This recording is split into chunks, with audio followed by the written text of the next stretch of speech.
Hollybeck Garden Centre, with plants galore and a friendly tea room. We're open Monday to Saturday, 9:30 till 5, and Sundays 10:30 to 4:30. Find us on Oxton Road in Southwell. Hollybeck, the place to be.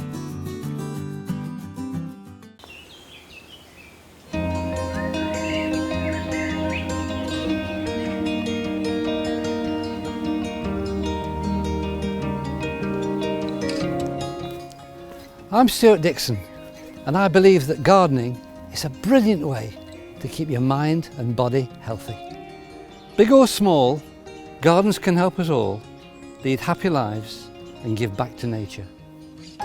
No one needs specialist knowledge to get started, and you'll never ever stop learning. I've spent my life trying to get the best out of the land, so I've got plenty of tricks of the trade for beginners and more experienced enthusiasts. So join me in my Nottinghamshire garden. Together we can get the city and the county blooming.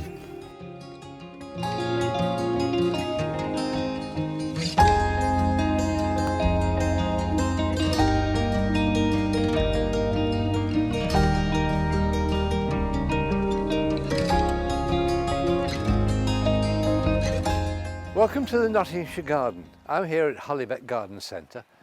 And there's so much to see when you go into any garden centre. So let's just imagine for a moment, maybe you've just starting a garden, you've moved into a new house, the garden is before you, you don't know what to do with it, what type of soil you've got, what type of plants grow.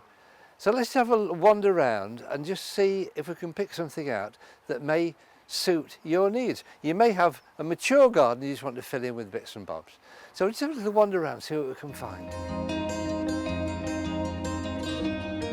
Now the heucheras are lovely foliage plants, real excellent. There's so many of these now. These originate in Oregon in the United States, and they are very closely related to the saxifrage group, but are incredibly hardy. A lot of people just look at the foliage, which is fine, but they do have quite attractive flowers. When these open, these are sort of a whitish pink and give us sort of a general mist over the things. With these, they can be grown in containers or in the garden. When these are grown in containers, they're very susceptible to attacks by vine weevil. What happens is, the plant at the moment looks fine. One day you walk past it and it will look stressed, just a little bit ragged, and you touch it and the whole thing will come out of the pot with no roots on whatsoever, because vine weevil have eaten away at the roots. When they're in the garden, different, because the female likes to get into the pots. It's easier for her to lay her eggs, and it's the grubs, the larvae, that eat the roots. In the garden it's more compact, the soil is more compact, so they're safer from vine weevil. But if you do get vine weevil, you can pop along to your garden centre. There's various treatments you can get to sort it out.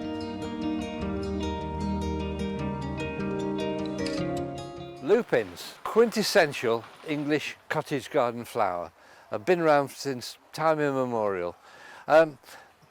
Lupins, I love them, I do really, because these are really cottage garden flowers.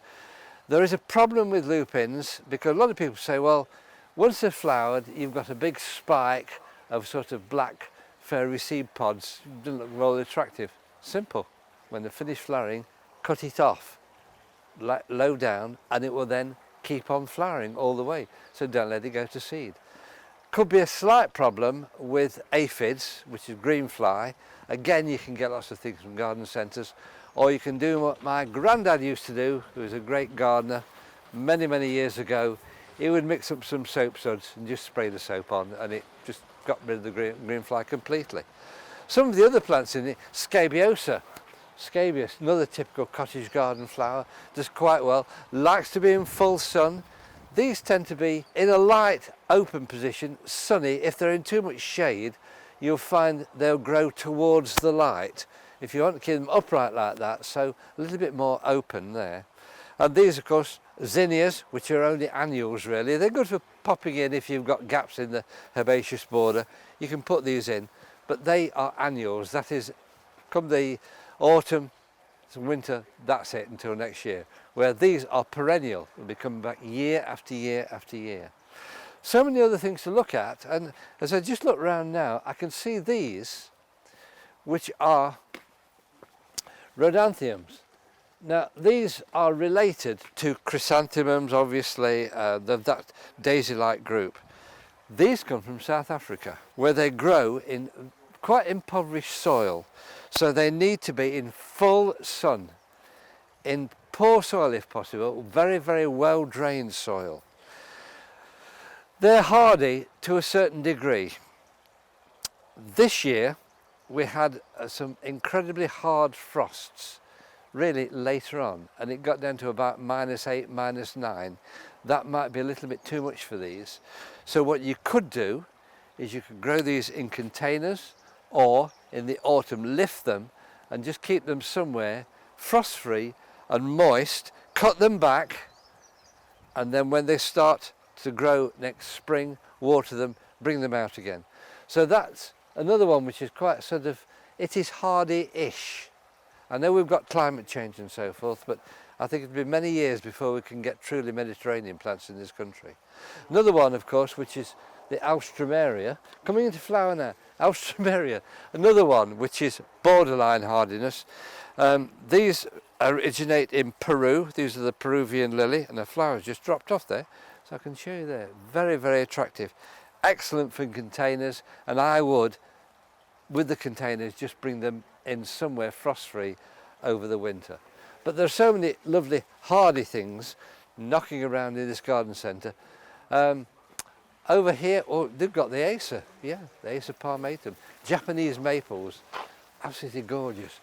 With these like to be ideally in a woodland situation or a shady situation, and they like to be still.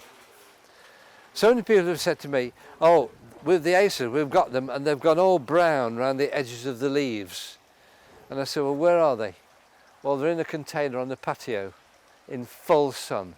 These are woodlanders, and they do like to be in a shady position, and they don't like to be blown about too much either, but do need very well drained soil. So if you've got clay, add lots and lots of grit to it so it drains quite well and doesn't stay waterlogged. So let's wander around and see what else we can find.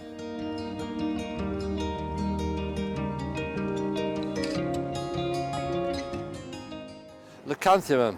These are the big daisies. These again, along with delphiniums and the lupins, are really good cottage garden flowers. Get up to about that height. You can get some dwarfer ones as well. I've got one called Little Miss Muffet, which is only about 8 or 9 inches high. These are daisy-like flowers, usually white, but you can now get sort of a whole range of colours. And this one is a very nice sort of soft, the lemon flower with a deeper centre. Again, sun or partial shade, but not dense shade, because dense shade, it will not go upright. It'll start to lean towards the sun, towards the light. Dahlias, there's some nice dahlias here, and this one is one of the dark leaf varieties. The dark leaf variety, I do like these because the leaf is lovely, lovely colour. The dahlias itself, again, need to be full sun. Dahlias originate in South America. They grow from tubers and they need to be in full sun. Good for the border, good for containers. If they're in containers, I would then leave them in the containers until the frost turns them completely black. Then cut it down and move the container, leave it dry somewhere frost-free over the winter.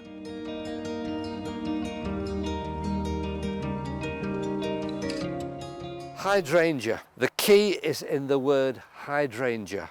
Hydro means water vessel, hydrangea. These need a lot of water. If they're in a very, very dry, well-drained, sunny situation, what you will get is the foliage will go and you'll get long stems with smallish sort of flowers on. These need to be somewhere which is damp nearly all the time. You've really got to water these well.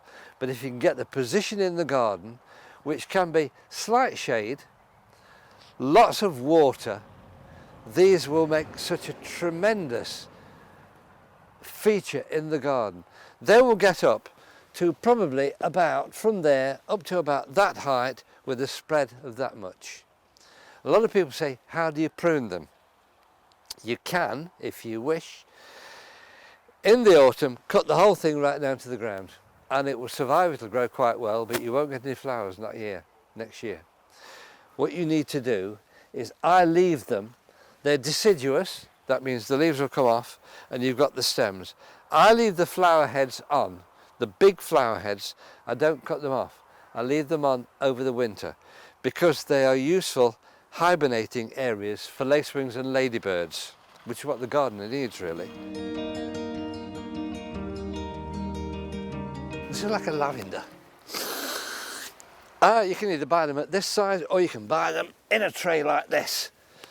And lavenders, various sizes, you can get what you want. Need to be in full sun, well-drained soil. A lot of people say, how do you prune lavenders? Don't cut them hard back. Always, you can cut them back, when they finish flowering, cut them back to about there. Always leave some foliage showing and you'll be fine.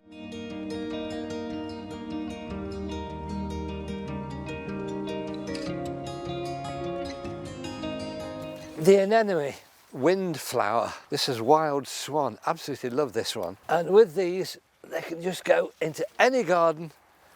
And what more could you want for? Anemone huperensis, well, the hybrids of anyway, known as windflowers, don't need staking. They'll blow about like this and they'll spread around in the garden. They can become a little bit invasive, but if you do, dig a little bit up and give it away to someone. Hollybeck Garden Centre. With plants galore and a friendly tea room, Hollybeck is the place to be. Sponsors of the Nottinghamshire Garden on Notts TV. Hollybeck Garden Centre. With plants galore and a friendly tea room, Hollybeck is the place to be. Sponsors of the Nottinghamshire Garden on Notts TV.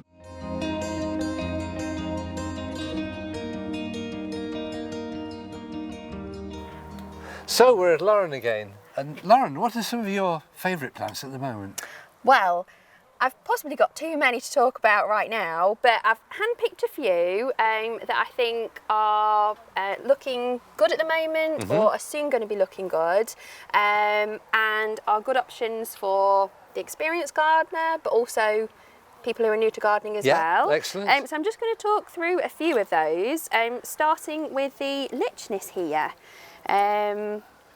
Now, many people probably know lichness as the white flower or the bright pink flower, but there's a few new varieties becoming popular. Dusky pink, this little one here, which is like a peachy pink, still gives you the height of the common white and pink varieties, but different colour, which is quite nice. And we've got the oculata, which is a two-tone white and pink flower. Lovely furry leaves on this as well. Really nice foliage, and as the silvery, furry foliage tells us that it's good for a really sunny position, also somewhere that's quite dry as well. They'll be happy there. Thinking also, a lot of people are wanting to create wild gardens, including wildflowers, trying to achieve that look. So something like the Veronica here, this one's called Baby Doll, beautiful pink spires that will give you that bit of height, a bit of structure with the flower, and they flower from sort of midsummer right through to late summer. And they don't flop about, they're quite self-supporting, which is really good. Okay, so moving on to another one of my favourites, which only became one of my favourites last year actually. Doesn't really look a lot at the moment other than the beautiful dark foliage, but this will start flowering late summertime. Lovely pinky white flowers with the most beautiful sweet scent, really strong perfume, which I think is just a lovely addition to have in a border. And I know this one as Actea, but Semicifuga. That's it. They've changed the name again. They like to catch us out, don't they? But yeah, this I think is one certainly to look out for and one to include in the garden. And with the dark foliage, you get this sort of very white candle-like flower. Yes. And it complements it quite well. It really does. Excellent. They are lovely. Really lovely. nice. Now I think my absolute favourite has to be the Origeron. Oh, Origeron. Is that Caravasciana? That's it. Yeah, it's a bit of a mouthful. Also known as Mexican fleabane. That's right. This is super popular this year. What's great about it is it doesn't need much soil to grow in. It's really happy in poor soil. I've got this at home in my alpine bed. It's thriving there, but it's also self-setting on my front garden as well, which is lovely. Long-lasting flowering period, just really delightful little daisy flowers. Again, really good for adding that sort of wild and they look seed to your themselves garden. around. And they do. I've seen these growing in dry stone walls. Yes. I've got some in a window box at home that's been there for 30 years. Really? Yeah, and still prolific in flower. Well, that is a good selling point as well, Stuart, isn't it? If you can keep it for 30 years, blimey. So, keeping on the wild flower look, how pretty is that? Oh, that's nice, isn't it? So pretty. I never know how to pronounce it, Stuart. I'll let you do this one. Let me just have a look at the Tanaceum. Yeah, Tanaceum. Related to the chrysanthemum family? All of the daisy family. And they're lovely. So the daisy-like flowers on the top So of these. delicate. Again, another one that is actually quite well self-supporting as well. That would look really lovely amongst mixed border. So delicate as well. And they do seed themselves around the Tanaceum as well. The only little white wild one as well. Another bonus. Yeah. So that's a really good one to add to your garden. Moving on to more of a shrub option. Phlomis. How delightful. Yeah. Really unusual flowers. Most popular one here, the yellow. Fruticosa. Fruticosa. The Jerusalem sage. That's it. Yeah, also known as that. A really lovely evergreen. Again, with the silvery, quite furry foliage. Really loves a sunny position in the garden. Quite happy in a free draining soil. And that will give you lots of interest throughout the summer and all year round with the foliage also. Yeah, it's lovely foliage structure to the plant. It's really lovely. And the flowers are so unusual as well. Yeah, they are. Almost like a monarda flower. Yes, they are. Yeah, Really, really quite pretty. But that one is definitely a favourite of mine. Now, something that is at the forefront of a lot of gardeners' minds at this time of year, moving forward into warmer weather, drier gardens, something to consider with that in mind is the Artemisia. Artemisia, wormwood. Wormwood, yeah. I think just the foliage alone of this, this one's called Powys Castle. It's such a lovely feathery texture. Again, the silvery colour, it is a nice contrast for the garden, and loves a dry, sunny position. So something really good. Ideal for these hot summers we seem to be getting now. Yeah, that's it. So that's another good one. So I love that Tarrelia. Yeah, it's so pretty. Beautiful. And what's great about this is these start flowering in the spring, and they'll flower right through into the summer. Really delicate flower spikes. Again, evergreen foliage. I believe these were quite popular at Chelsea this year as well. Yes, I think they were. Lots of different varieties, but the Spring Symphony, this one here, I think has to be the best contender for me. I've got Spring Symphony. I've had it for about 5 or 6 years, and it's now a nice clump, probably about that big. Yeah. Quite compact, but lovely flower. Yeah. And really such a long time as well, as you say. Another perennial is the Thalictrum. Yeah. A lot of these varieties do get quite tall, don't they? But this one here is called Little Pinky. Yeah. This one stays a bit shorter, just starting to produce flower buds, and this will give lots of flower interest throughout the summer. They're like lots of little tiny fireworks. That's right. Really and it doesn't need staking, because I've got the Aquilegifolia, which is about that high. Yeah. And if you're not careful, it's all over the place. Yeah, so it will need a bit of help. Compact. Excellent. Yeah. So not quite as much with this one, with it being a shorter variety. And finally, what has to be one of my all-time favourites has to be the Canna. Yeah. I think they give a tropical look to the garden. Exotic, absolutely. They're lovely, fleshy leaves. I love the dark leaf varieties as well. They're really nice. But the flowers are so striking, so bright, and they're one of the last things to flower into the autumn, aren't they? Yeah. And I think they really do add something special Then take them in for the winter and then back again out next year. That's it. That's lovely. You've got a lot of favourites in this. I've got a lot of favourites. Yeah, indeed. Well, thank you, Lauren, for showing some of these wonderful plants which obviously are very favourite to you.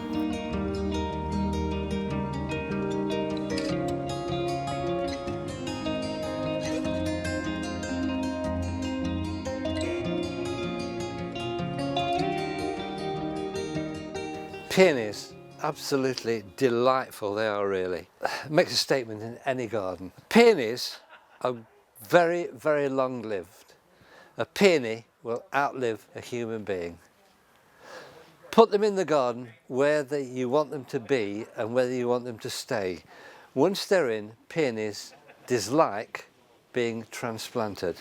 So that's the full flower, and there's the bud just forming there. A nice tight bud develops into that. So if you don't want to buy one this big, of course, you can just get them in the garden centre about that size. They'll flower probably within the first year. Ultimately, it's going to make something like this. Joy to any garden.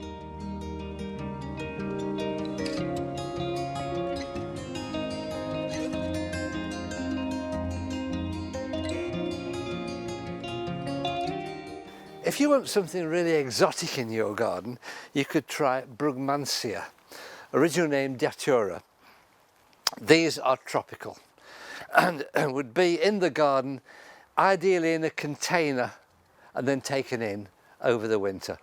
They will get to 6 feet high, these will. If you've got a conservatory or a large orangery or something like that, they can look absolutely wonderful. The common name is angel's trumpet, and you can see the plant here with the buds just starting to form, and then this is what you get. These enormous trumpet-like flowers. The whole of the plant is poisonous, so handle with care, but as a spot plant in the garden it can make quite a statement and look really, really exotic.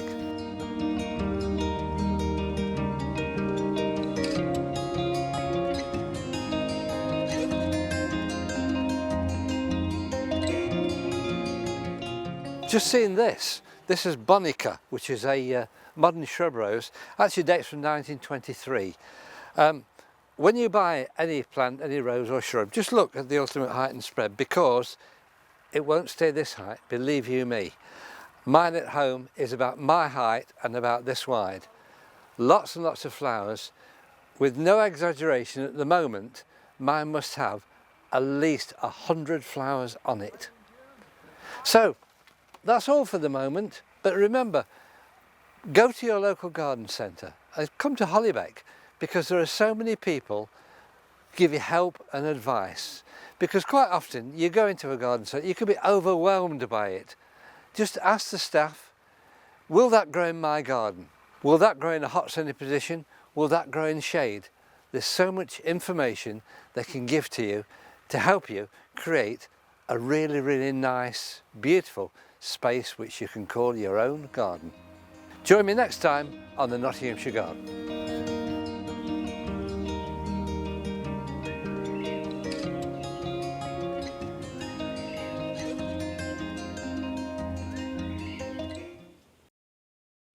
Hollybeck Garden Centre, with plants galore and a friendly tea room. Hollybeck is the place to be. Sponsors of the Nottinghamshire Garden on Notts TV.